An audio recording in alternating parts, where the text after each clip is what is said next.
So, Natasha, what do you see the challenges being for young people, especially since you moved away to go to college and have recently returned here?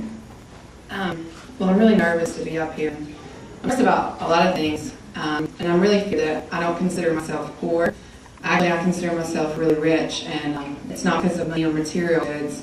I grew up happy, and I grew up in a place where we played in creeks and we climbed mountainsides. And I went to church on Sundays, and I knew all of my friends from the time I started kindergarten to the time I graduated high school. But I also grew up in a place that has very unique issues, and probably one of the most dear to me is the drug issue. The kids that played in the creek with me and climbed mountainsides are the kids that are hooked to drugs. They're the ones that when I go to town, I see them out and they can't make complete sentences. And these weren't the kids that sat in the back of the classroom or the front of the classroom, but this is a whole class. It's the entire class, the ones in between, the ones behind. And they're people I care about. And the sad thing is, it isn't a drug illegal. It's illegal. It's a legal drug. It's a prescription drug problem. And what really scares me is this drug is legal. And how are we getting such a large number here, enough to feed every addict's habit in our community, and enough to keep growing addicts. And what really scares me is these addicts don't have a true place to get clean. And so that's my most feared issue in this community. Do you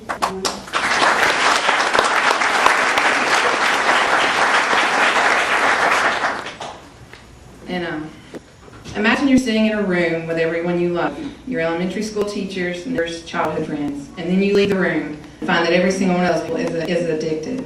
That's how I felt when I returned home after 4 years at college. I have no social circle here anymore. Almost all my friends that were here are addicted to prescription drugs. The epidemic has touched my family also, but at least for you don't do dirty laundry, it's not something I can talk about. Kids growing up in my hometown now don't remember a time when families were affected by drug use. For them, the epidemic is just a part of the landscape, another abandoned building. It's not hard to see how we get to this point. With hundreds of injured coal miners, this area has one of the highest chronic pain rates in the country. So it makes sense that drug companies like Purdue Pharma would market their prescription painkillers in a place that for generations has suffered from pain, all kinds of it. While Oxycontin isn't the only drug we have used in this area, it has made us on us because of its powerful strength.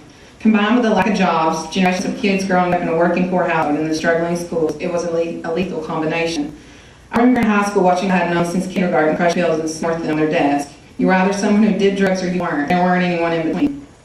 We weren't a free community before Oxycontin treated polarity of prescription drugs. The situation is different.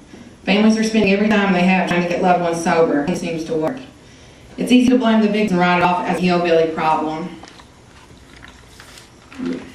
But I definitely see some shared responsibilities for drug companies who are facing penalties. Oxycontin created a culture of addiction in eastern Kentucky. It's just taking the won't erase that. Besides even $6 million doesn't change the fact that the things I valued most in my community have changed forever. Trust between neighbors and intact families. We're going to live with the human cost of addiction for generation. Addiction gets clean. Addicts who get clean still won't be able to find jobs in a dependent economy. The mother who finally gets her kids back in the courts won't be able to make up for all the years apart. For the communities who have paid for the addiction epidemic with their sisters, brothers, mothers, friends, fathers, and grandparents' lives, millions of dollars won't even begin to cover the cost.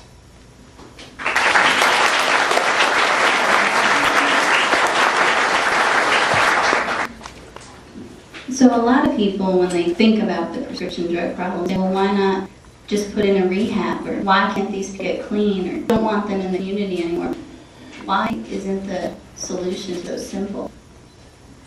Well, for me, in my opinion, it's my opinion only, we have a wide spectrum of addicts, and it's a legal drug, it's prescription, and so it's not something that we can shop, and some people in our community desperately need these medications. And so I think the real question is we want these people here. These are smart people. These are people who I knew in school that cheated off of their papers. They were very intelligent. It's not just that everyone knew that they're their head. It's really smart kids. And so for me, it's about getting them back here and having a place within this community that can become clean and stay in this community, work in this community, and become thriving individuals.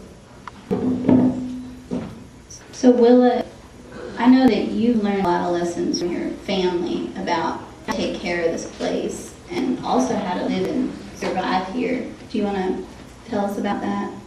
Well, I just recently lost my grandfather to leukemia, and he lived a really long, inspiring life. He was 89 years old. He was a union organizer for both the United Mine Workers of America and the Appalachian Regional Healthcare. He was self-educated because that's all he could get, but he was a very intelligent man. He always stressed the importance of education to his children and his grandchildren.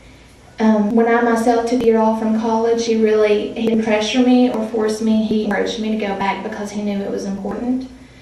He worked all his life to overcome stereotypes that are given to the Appalachian people, and anyone who ever knew my grandfather knew that he had succeeded at that.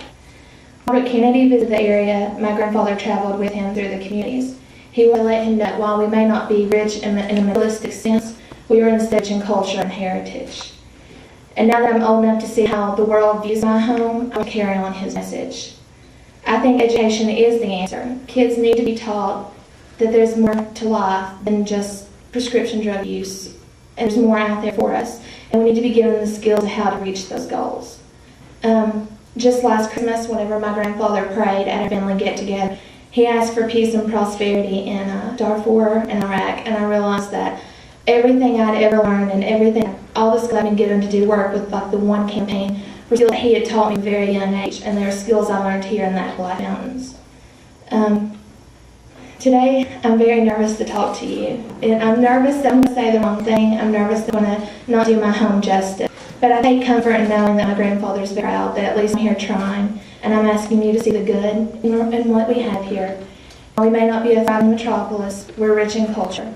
We know how to respect one another and treat one another fairly, and there's no price you can put on that.